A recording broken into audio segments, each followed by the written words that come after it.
أعوذ بالله من الشيطان الرجيم. قل تعالوا أتل ما حرم ربكم عليكم ألا تشركوا به شيئا وبالوالدين إحسانا ولا تقتلوا أولادكم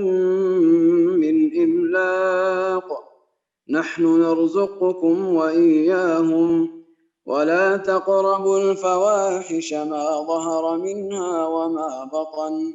ولا تقتلوا النفس التي حرم الله إلا بالحق ذلكم وصاكم به لعلكم تعقلون ولا تقربوا مال اليتيم إلا بالتي هي أحسن حتى يبلغ أشده وأوفوا الكيل والميزان بالقسط لا نكلف نفسا إلا وسعها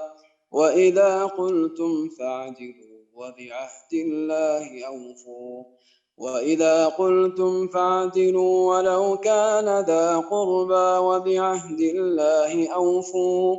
ذلكم وصاكم به لعلكم تذكرون وأن هذا صراطي مستقيما فاتبعوه ولا تتبعوا السبل فتفرق بكم عن سبيله ذلكم وصاكم به لعلكم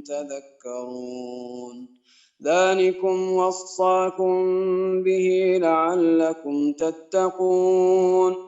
ثم آتينا موسى الكتاب تماما على الذي أحسن وتفصيلا لكل شيء وهدى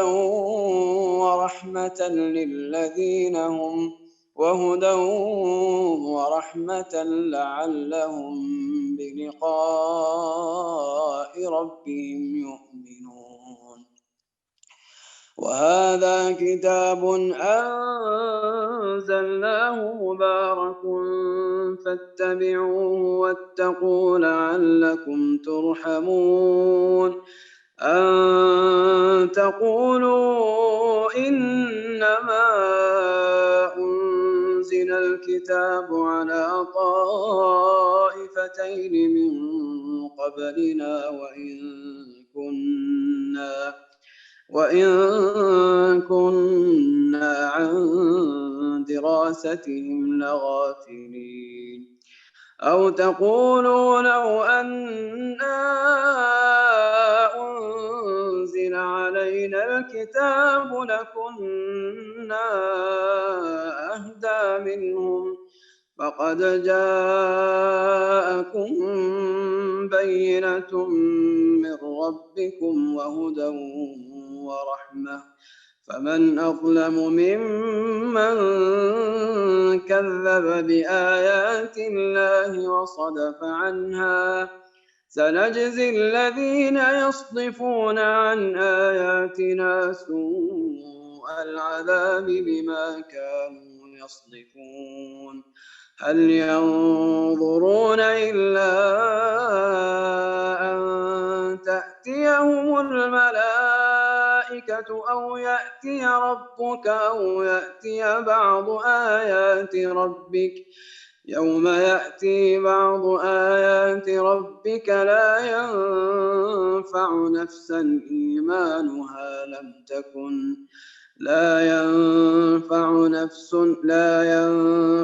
نفسا إيمانها لم تكن آمنت من قبل أو كسبت في إيمانها خيرا قل انتظروا إنا منتظرون إن الذين فرقوا دينهم وكانوا شيعا لست منهم في شيء إنما أمرهم إلى الله ثم ينبئهم بما كانوا يفعلون من جاء بالحسنة فله 10 أمثالها ومن جاء بالسيئة فلا يجزى إلا مثلها وهم لا يظلمون قل إنني هداني ربي إلى صراط مستقيم دينا قيما ملة إبراهيم حنيفا وما كان من المشركين قل إن صلاتي ونسكي ومحياي ومماتي لله رب العالمين لا شريك له وبذلك أمرت وأنا أول المسلمين قل أغير الله يبغي ربا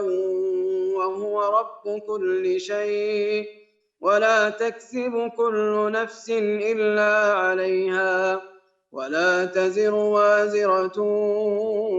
وزر أخرى ثم إلى ربكم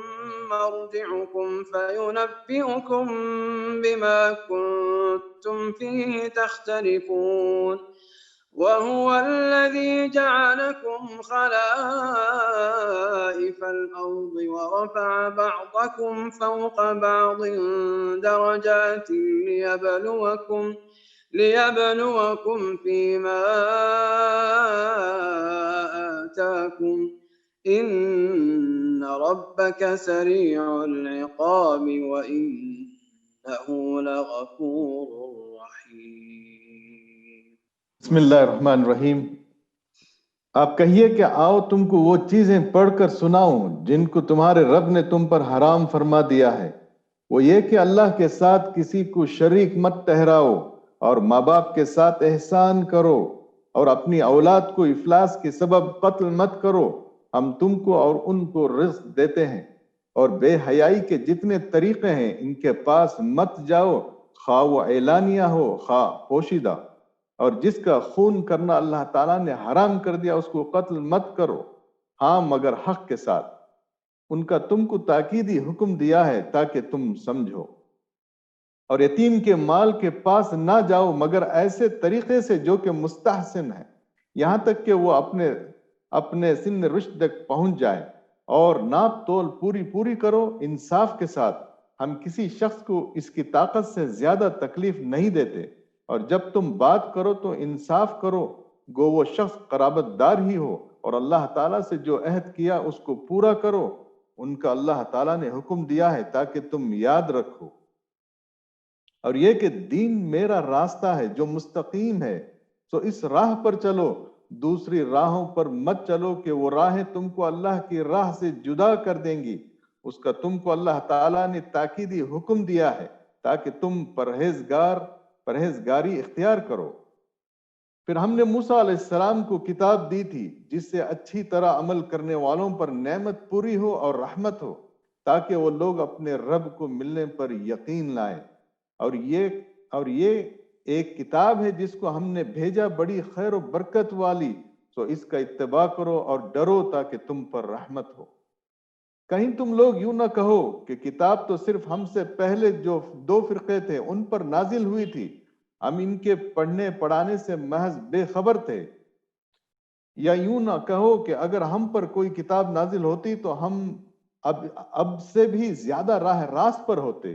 تو اب تمہارے پاس رب کے پاس سے ایک کتاب واضح اور رہنمائی کا ذریعہ اور رحمت آ چکی ہے، ان میں سے اس شخص سے زیادہ ظالم کون ہوگا جو ہماری ان آیتوں کو جھوٹا بتائے اور اس سے روکے۔ ہم جلدی ہی ان لوگوں کو جو ہماری آیتوں سے روکتے ہیں ان کے اس روکنے کے سبب سخت سزا دیں گے۔ کیا یہ لوگ اس امر کے منتظر ہیں کہ ان کے پاس فرشتے آئیں یا ان کے پاس رب آئے یا آپ کے رب کی کوئی بڑی نشانی آئے؟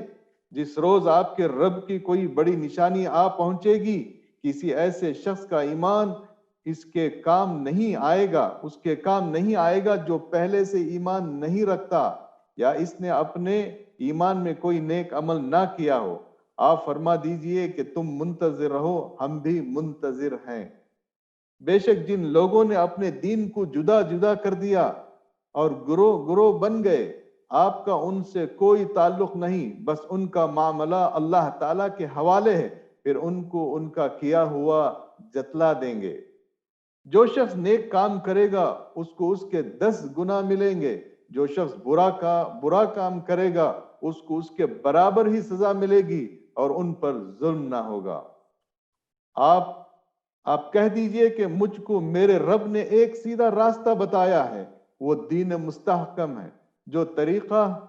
طریقہ ابراہیم علیہ السلام کا، جو اللہ کی طرف یکسو تھے اور وہ شرک کرنے والوں میں سے نہ تھے۔ آپ فرما دیجئے کہ بالیقین میری نماز اور میری ساری عبادت اور میرا جینا اور میرا مرنا یہ سب خالص اللہ ہی کا ہے، جو سارے جہاں کا مالک ہے، اس کا کوئی شریک نہیں، اور مجھ کو اسی کا حکم ہوا ہے اور میں سب ماننے والوں میں سے پہلا ہوں۔ آپ فرما دیجئے کہ میں اللہ کے سوا کسی اور کو رب بنانے کے لیے تلاش کروں، حالانکہ وہ مالک ہے ہر چیز کا۔ اور جو شخص بھی کوئی عمل کرتا ہے اور وہ اسی پر رہتا ہے اور کوئی کسی دوسرے کا بوجھ نہیں اٹھائے گا، پھر تم سب کو اپنے رب کے پاس جانا ہوگا، پھر تم کو جتلائے گا جس چیز میں تم اختلاف کرتے تھے۔ وہ ایسا ہے جس نے تم کو زمین میں خلیفہ بنایا اور ایک کا دوسرے پر رتبہ بڑھایا، تاکہ تم کو آزمائے ان چیزوں میں جو تم کو دی ہیں۔ بالیقین آپ کا رب جلد سزا دینے والا ہے اور بالیقین وہ واقعی بڑی مغفرت کرنے والا اور مہربانی کرنے والا ہے۔